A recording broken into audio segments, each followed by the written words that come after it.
So, hey Patrick, you come in the front door right here and you come into the great room with the fireplace. Nice, big, high ceilings. Then you come right into the dining room. You have the second full bath on the second floor, and then one third bedroom. Again, the floor's not finished.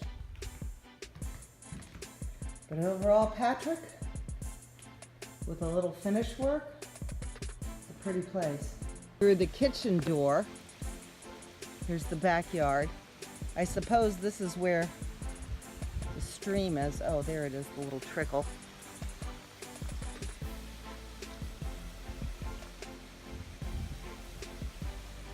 No tracks that I can see.